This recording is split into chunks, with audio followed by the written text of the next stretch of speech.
Good day, ladies and gentlemen, and welcome to today's webinar entitled Legislative Staff Training Programs, a look at diverse approaches across the nation. All lines have been placed on a listen-only mode. If you'd like to submit a question or comment at any time, you may use the Q&A box on the bottom left-hand side of your screen. Simply type your message and click the send button. If you should require assistance throughout the conference, please press *0 on your telephone keypad to reach a live operator. At this time, it is my pleasure to turn the floor over to your host, Megan McClure.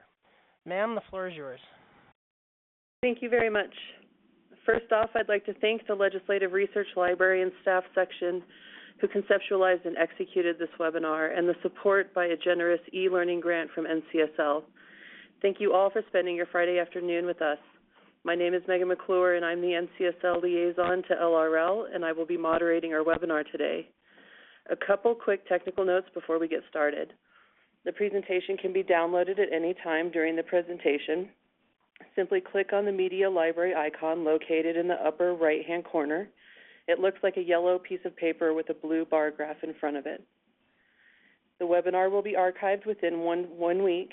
Please go to www.ncsl.org/webinars to access all webinar archives.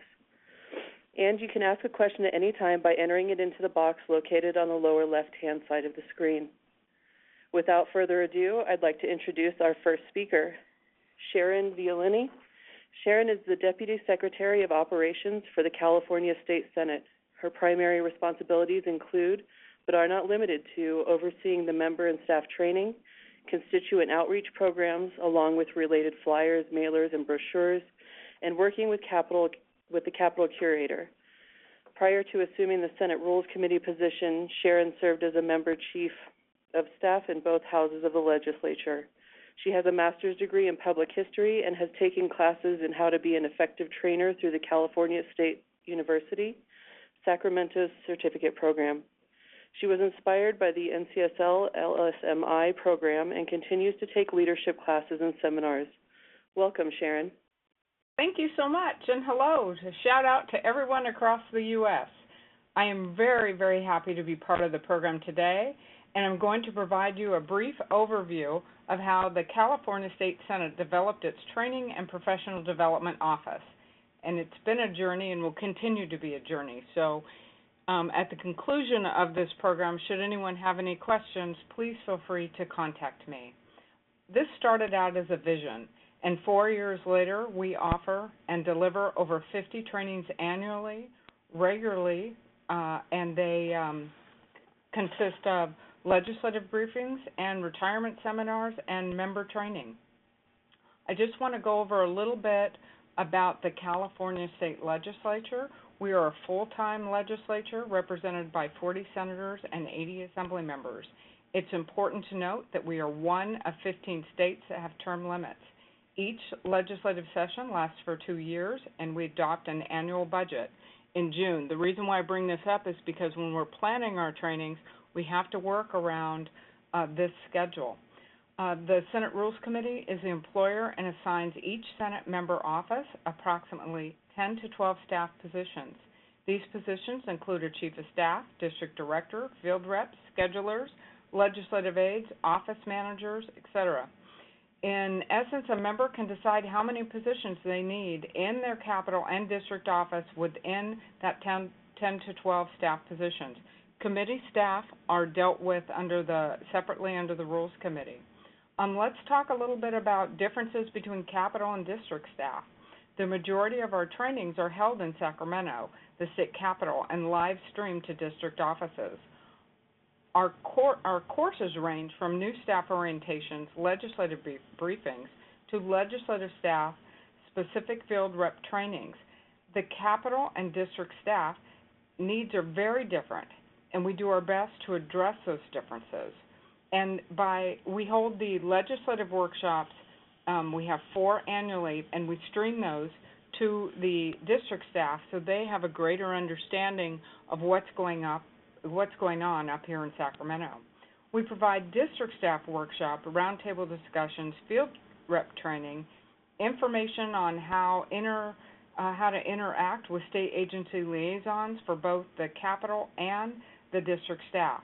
At the end of every 2-year session, we offer courses in resume writing, interview skills, how to cope with change, and we offer a Southern California seminar for district staff to help those who are in transition, because what we found is that there are, due to term limits, several staff people have been with their member for over 8 years, and they need help in the transition, so we offer that. How to create a nonpartisan training? Well, we have 13 Republicans and 27 Democrats, and we wouldn't do very well if we got into policy discussions. So what we do is we provide legislative process, benefit trainings, and professional development workshops. We also work with the Ethics Committee and the Human Resources Department to provide member and staff mandatory trainings. What are the benefits, or the benefits of working with the Assembly? We are fortunate enough to have a good working relationship with the Assembly. We hold district staff briefings around the state. We have joint benefit workshops and security briefings. And the security briefings have gotten more popular. We work with our California Highway Patrol and our Senate sergeants to provide those briefings.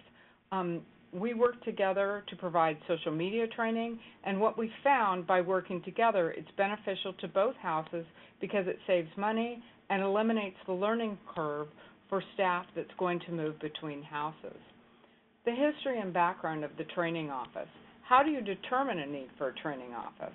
Well, I took this position as part of the, I ran facilities, and then in 2011, I attended a NCSL Legislative Summit where they had an all-day staff training workshop. It was fabulous. Then I attended the LSMI, and I could see that we really needed to bring some of those resources to our to the state capitol and to our district and capital staff. So the first thing you need to ask yourself is, what resources are available? What are the problems? What kind of problems could training solve for management and the operation of the House? Where do you begin? How do you begin a training program? Well, start out with an outline of what your goals you want to accomplish. Ask what type of training you want to develop.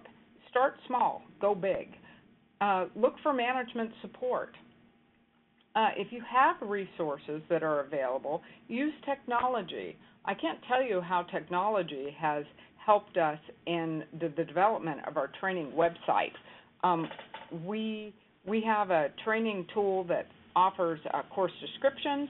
It provides an easy enrollment and drop class feature. It provides a roster and an anonymous survey tool. So please keep in mind that when we started with Post-it notes and a whiteboard. We worked with our technology department, and we ended up using Drupal, and we created a wonderful site. And then how do you determine, if funds are available, hire someone with a training background. It's really important to hire someone with a training background because they're going to have the expertise that a lot of legislative staff and people with our skill set don't have. And they can help us develop courses and develop the training sites. We were fortunate enough in California to have Christine Rodriguez, who had a private sector training background. For years she worked with human resources, and she was in our human resources department, and she was transferred to help me develop the training site, and that has been a blessing. So if you can, hire someone from outside or move someone within your existing department that has that kind of background. How do you determine classes? Well, one of the ways that we determined classes is we actually surveyed the staff. And then let's talk a little bit about the journey and problem solving. If you lack funding, like we really didn't have any funding, what we did is we looked inside our organization. We found good writers to help teach a persuasive writing class. We found out what the schedulers needed and brought in people that could help them from the Legislative Travel Office and accounting and what are best practices. So really look inside your organization. Also, live streaming is an inexpensive way to provide access to staff training outside of the Capitol. But if you do live streaming, be prepared to help staff resolve those streaming issues. So if the link breaks, that you can provide them the information. And again, we use technology. We post videos on an on-demand section on our training site. If a link breaks during the streaming process, we can send out an email to the staff and we can tell them that where the training will be posted, or we can actually give them the link. Streaming process is a way to find savings. Streamline process to find savings. We've gotten away from packet building. We always give our staff takeaways. Some of those takeaways you can post on your training site. One of the things I recommend is if you have a reprographics department, just compile all your information, give it to them, and have them photocopy it and put a corner staple in it. That is a quick and efficient way to put information together for staff for your trainings. And when you have large trainings of over 100 people, you don't want to be spending a lot of money. You want to be able to provide them the information because most leadership, they look at the bottom line, and that's what you want to do. Look at the bottom line and see what you can do to provide staff quality training. Advice for other states. Be fearless. You know, Eleanor Roosevelt was quoted as saying, do something you fear every day. This was a pretty scary process because I had never done anything like this. And to put something together and to get people to support it, it took a couple of years. But gradually, we have developed a buzz, a training buzz. And the other day, I was stopped in the hall and somebody said, boy, that new training you put together really helped my staff. They didn't know how to read a file. And we were fortunate enough to have Bernadette McNulty, which some of you may know, who is head of the desk, and she went through how to read a file. And that's important for new staff to know. If the answer is no, don't stop asking. If it's a good idea, it'll work out.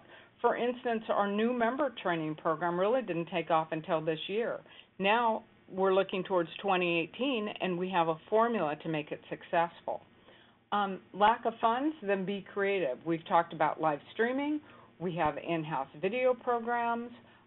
We try to, if we want to do something, we start out small and we test it with a small group. The reason why I encourage that is because you can tell the small group of people that you're working with to give you feedback. They'll have ownership. They'll help you promote it. And you'll also know that if it flops, and sometimes things don't work out that well, that only a few of you will know about it. And it won't kill your top training buzz because you really want to have a positive buzz out there so that people will come and watch your trainings because, as you know, all legislative staff are very busy, and if you're asking for an hour and a half of their time, you want to make it worth their while. Feed the staff.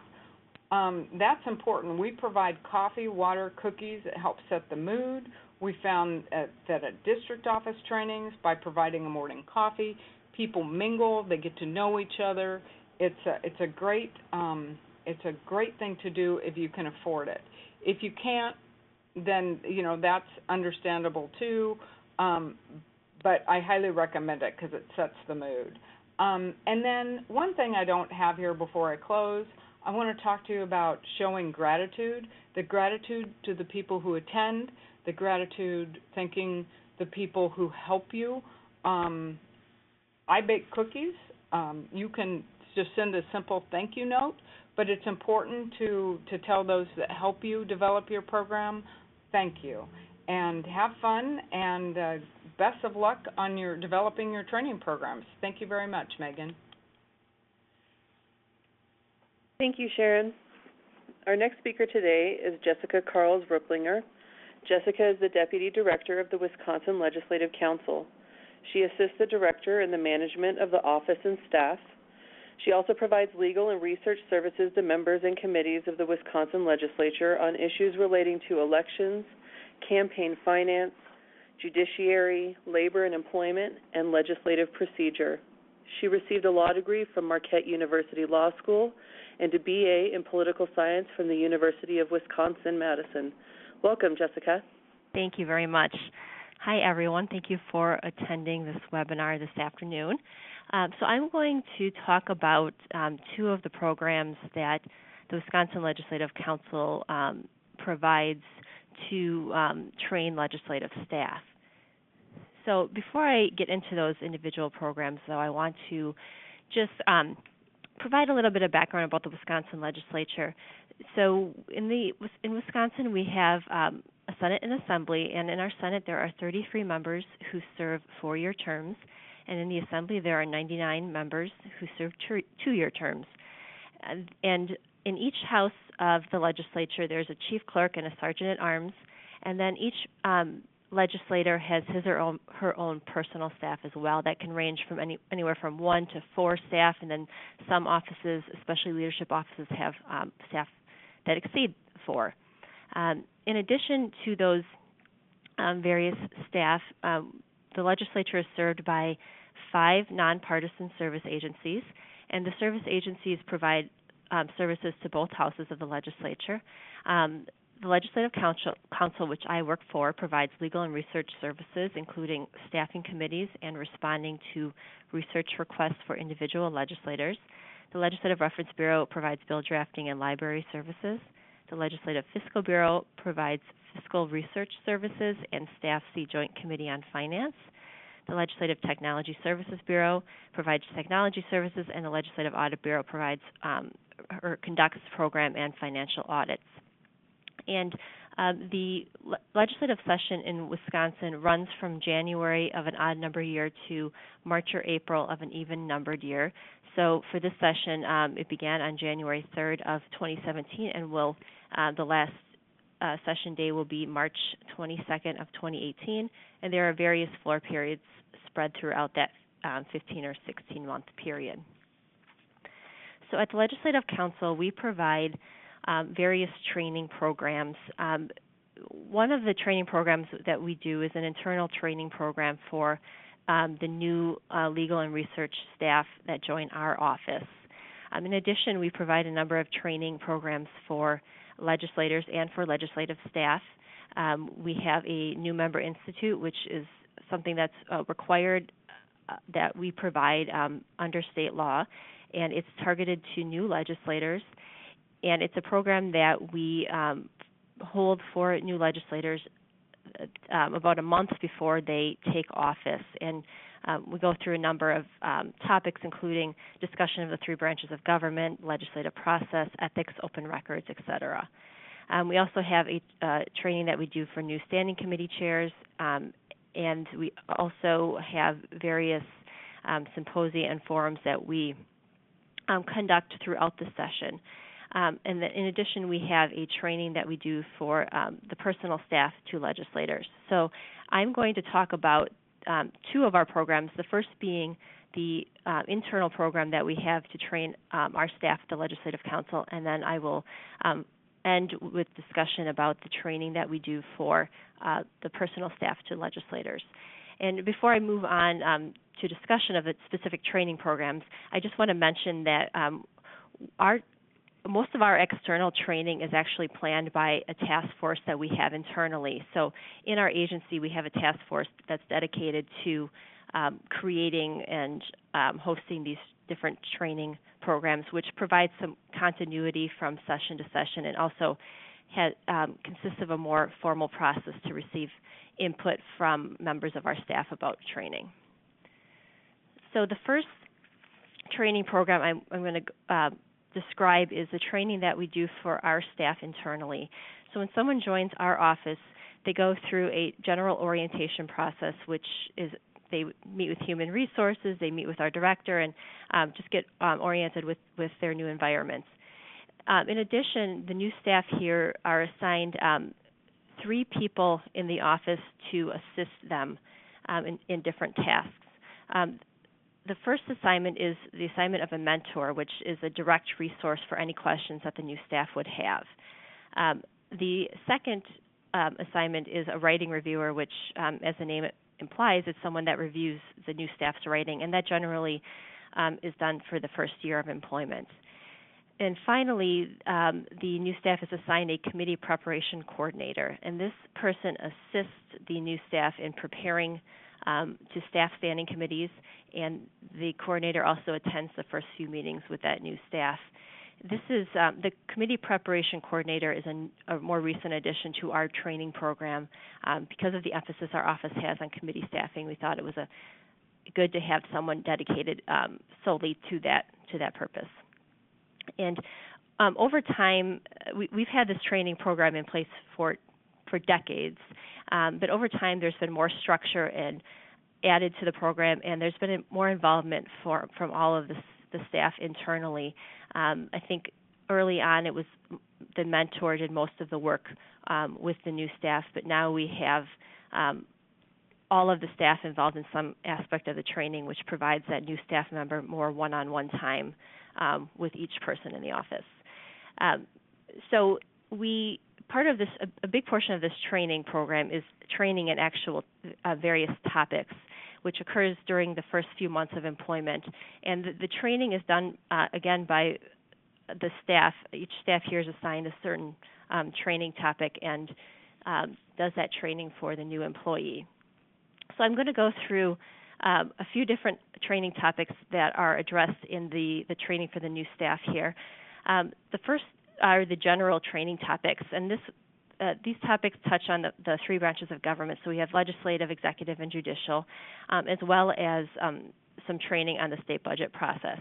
And we obviously spend most of our time talking about the legislative branch, and this would include legislative procedure, including how a bill becomes a law, that sort of discussion, as well as the statutes and the legislative rules and practice that govern the legislature. And we especially spend a lot of time on open meetings and ethics types of laws. And finally, we talk about the role of our agency and the other service agencies within the legislative branch. Following those general training topics, we have some more detailed training on a number of areas. So first, there is training on or some information provided on the history and the function of the Legislative Council, including discussion about the fact that our agency has been in existence since 1947 and the evolution from the early stages of our agency, which dealt primarily with study committee staffing, to today's wider array of services that the agency provides to the legislature. Also in that discussion about our agency is training on our confidentiality requirements and our requirements to be nonpartisan. Next, the training goes through the structure and the function of the legislature standing committees, including discussion of specific statutes and legislative rules that are important to understanding the function of those committees. We also train on the role of our staff in the committees, specifically how to prepare for a committee meeting, what are the expectations of our staff during a committee meeting, and the fact that we, as Legislative Council staff, serve as advisors to all members of the committee, but that we are particularly active with the chair of the committee. And we also focus on one specific standing committee in our training, and that's the Joint Legislative Council, because the Joint Legislative Council is a joint committee that creates interim study committees in the spring and fall of even-numbered years, and those committees are assigned to study a very specific topic. So part of this training for the new staff is discussion about how these standing committees or these study committees are created and the distinction between staffing the standing versus the study committees. And finally, the training provides information on how our staff responds to requests for research, what sort of documents and sources are available for research, how to research legislative history, and how to prepare drafting instructions. And finally, the training prepares our staff to participate in our role in the administrative rulemaking process. We have a very specific role outlined in statute in which every proposed administrative rule goes through our agency for a review on statutory authority, grammar, and clarity. So so the training ends with a instruction on how to do that review process.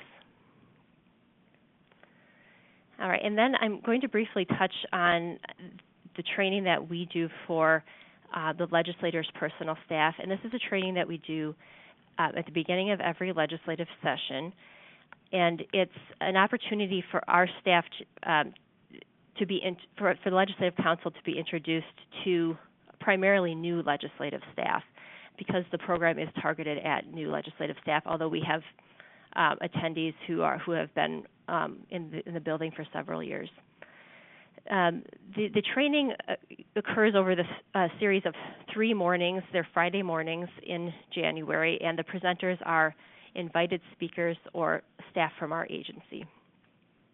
And on this slide, you'll see the titles of the sessions that we have on those 3 days. So day 1 is we have a speaker, typically a former legislator, who provides advice to legislative staff on how to be an effective member of a legislator staff, and also just share some experiences about prior staff. The next session is on the legislative staff's role in lawmaking and constituent services, and this we do more in a workshop setting with small groups. And we have a member of our staff, a member of the Fiscal Bureau, and a member of the Reference Bureau who sit with these small groups and talk about the role of legislative staff and the role of the legislative service agencies. And then day 1 ends with a panel of experienced staff who describe their experiences being legislative staff. Day 2 begins with a panel of communications staff from a few offices that talk about how to deal with the press.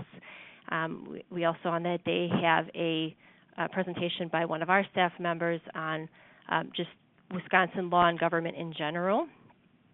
And then day 2 ends with a panel of legislative liaisons from executive branch agencies who talk about the relationship between the legislature and the executive branch. And then finally, day 3, there's an ethics training that's held by the Ethics Commission, and a training on public records law, which involves our staff and then staff from the Department of Justice. So I'm going to end with just a few pieces of advice as you pursue your various training programs. I think the first piece of advice is to seek feedback and be willing to make changes to respond to that feedback. We've been doing these training programs for many years to decades, and we try to keep them fresh and responsive to what the attendees are looking for. So that has required us to make changes to the content or the speakers that are presenting at the trainings over the years.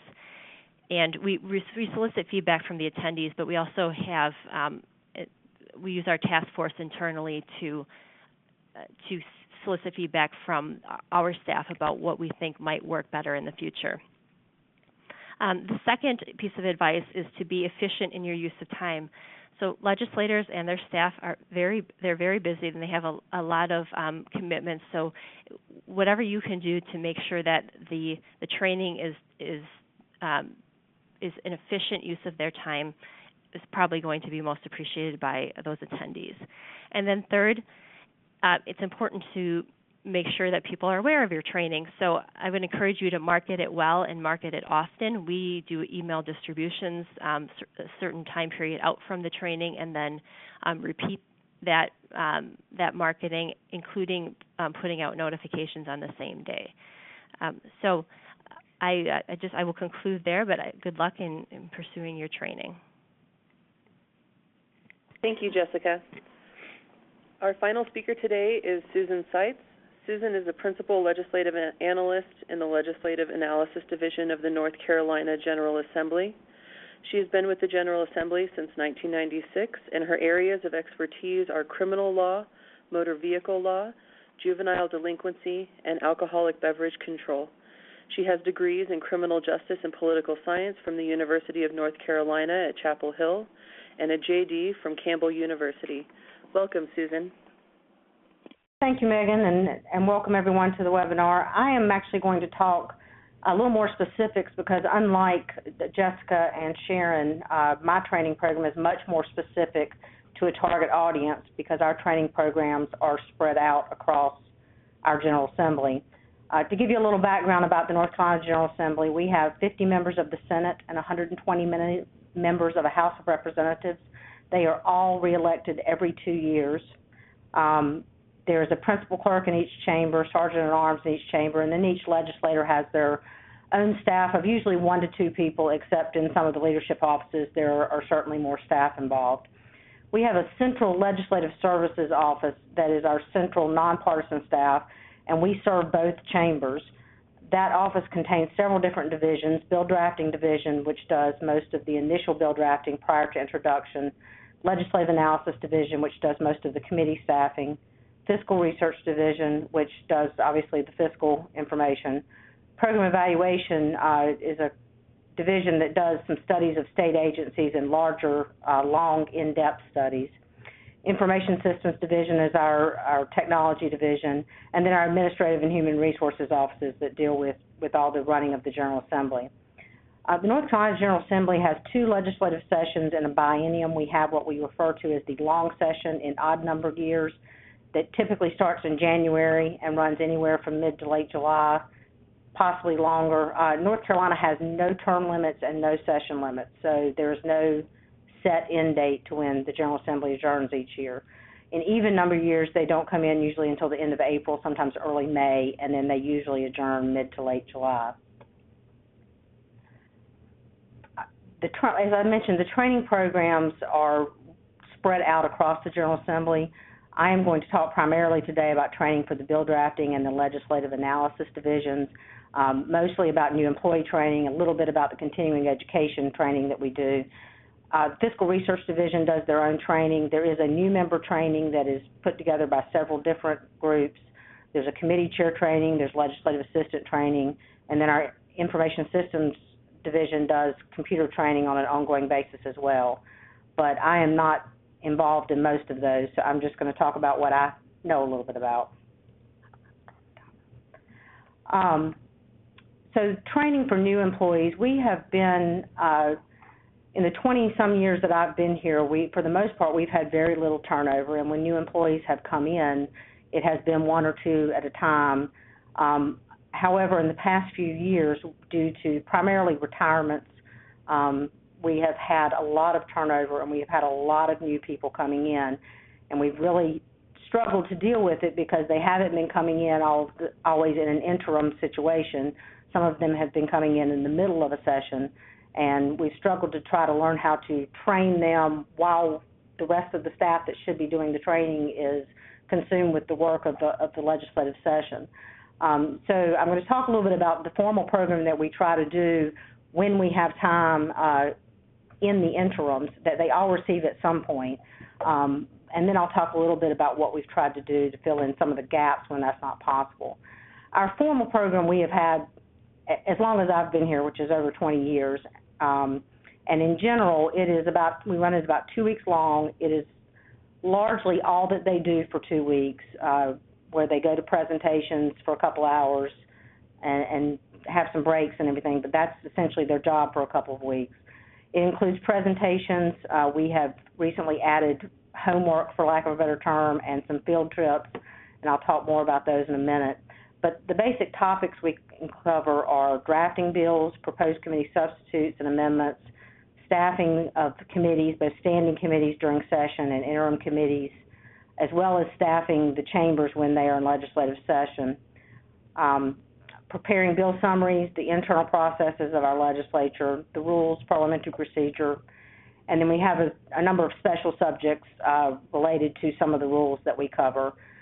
Appropriations, although my division does not deal much with appropriations, the bill drafting division does. And then we have statutory confidentiality guidelines that we cover, as well as anecdotally situations that they may encounter, as well as dealing with being a nonpartisan actor in what is extremely a partisan environment and how to deal with those situations. And then also, to some extent, helping members deal with constituent requests, because when they get requests of a legal nature, we are often the ones asked to help them respond to those.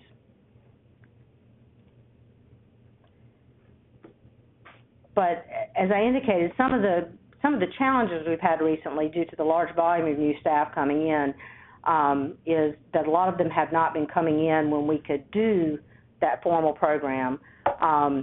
So we've actually been doing a couple of different things. As they come in during session, we have been doing what I call kind of an informal, where it has been me primarily as the current training coordinator. We'll get them together over 2 or 3 sessions of a couple hours each and kind of hit the highlights of the processes, understanding how to read a bill and the redlining structure that we use for bill drafting, getting them some training on the computer program that is used for the various documents we create. And then what we had most recently done in our last formal training that we did is we recorded the audio on that, so that now new employees who come in during a session can at least listen to those various presentations on those various topics. They are given the same homework assignments that they can complete, and then have their supervisor or whoever is most logical for that particular assignment to review it. And then we have tried to kind of take them on the same field trips. And by field trips, it's physically walking them around to the various entities, such as the principal clerk's offices, our bill typing and bill processing, where they actually produce the new versions of the bills. And so we've tried to do that on a kind of a piecemeal basis as they come in, all the things that we will do in a much more formal manner once the interim period hits. And all those new people that have come in that process eventually do go through the full 2-week process. But some of the other things that we've recently been trying to change is we have recently added the homework. We have recently added the field trips. 2 big obstacles we've hit. One, we've always been dealing with adult learners, but much more so now we are dealing with adult learners from different generations who you already have the difference where different people learn differently. Some people are visual learners and some people are audible learners. Some people are hands-on learners. But we're discovering that the newer attorneys that are in their late 20s, early 30s actually learned in completely different manners than those of us in our late 40s, 50s, 60s did. And so we're having to try to revamp our training to fit the way that they learn and keep them engaged. Also, the main reason we've added the field trips, as we call them, is we discovered that with the increase in technology and the process being so technology-oriented, that things that I learned 20 years ago because I had to physically carry a bill downstairs to proofreading, and then it had to physically be carried to the clerk of the committee and physically carried to the principal clerk, they're not learning because all that's done electronically now, so they don't understand how the system is working. So we're trying to recognize issues like that those of us who are older, more experienced, learn by going through the process, that they're not able to learn that way anymore, and we need to add that to the instruction that we're giving them. We are also trying to work on our handouts for those presentations so that they are more easily used as a resource and a quick guide. We have a bill drafting manual that is about 3 inches thick, and everybody is given a copy of that that has all the details, but we're trying to condense some of those into shorter things that they can use more easily as resources when they're actually trying to do the work that they need to do.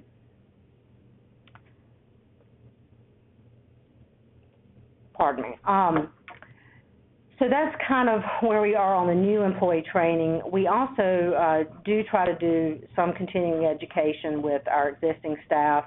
North Carolina, like many states, has a continuing education requirement for lawyers, and so our staff, along with the School of Government at UNC Chapel Hill, puts on a CLE every year for called Public Law for the Public's Lawyers, that is also open to other attorneys for state agencies and anyone who wants to attend.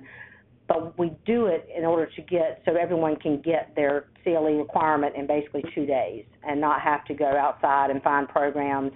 And we've particularly found that as legislative attorneys and state government attorneys, the CLEs that are offered by other entities and private entities are not always well addressed to the types of situations and the type of work we do. So we try to create a CLE program that will actually be informative and help the attorneys that work in state government and in the legislature with the work that they do.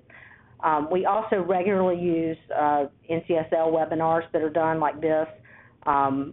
We keep track of what's coming up and send out emails to interested people and try to get groups together to listen and watch the webinars so that they can discuss afterwards if they have questions or if it initiates conversation, rather than individuals sitting in their office by themselves and watching it. We will occasionally do presentations and roundtable discussions with the School of Government. As I indicated, they are the part of the UNC Chapel Hill, but they also do most of the training for judges and DAs and the actual practitioners out in the court system, and deal with local governments and all of the non-big state entities, but the more local entities. And then again, we will occasionally just have division meetings that are periodic refreshers. We'll occasionally have a new session on confidentiality, or particularly if some process has changed, we'll have a short 1-hour training on the changes regarding that, so that it's not a situation where we're sending out an email and not everybody really reading it or that sort of thing. And Megan, that is actually all I have, but I'll be happy to answer any questions.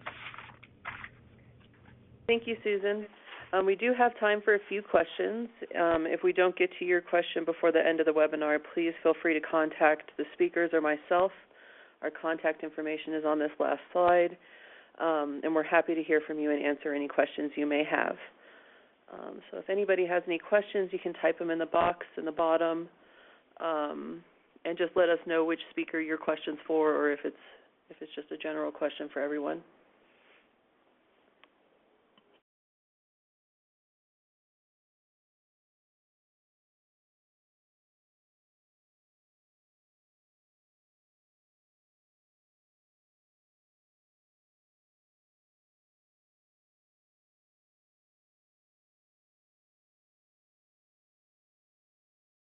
Okay, well, if you come up with any questions later on, you have our contact information.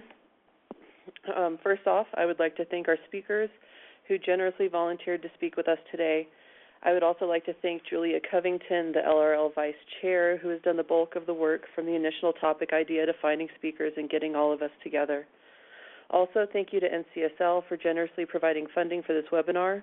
And finally, I would like to ask our attendees that if anyone has an idea for a staff training webinar topic, please contact me, Megan McClure, or you can include it in the survey at the end of the presentation. Thank you to all our attendees, and on behalf of our speakers, LRL, and everyone at NCSL, thank you for joining us, and have a nice weekend. Thank you. This does conclude today's call. We thank you for your participation. You may disconnect at this time, and have a great day.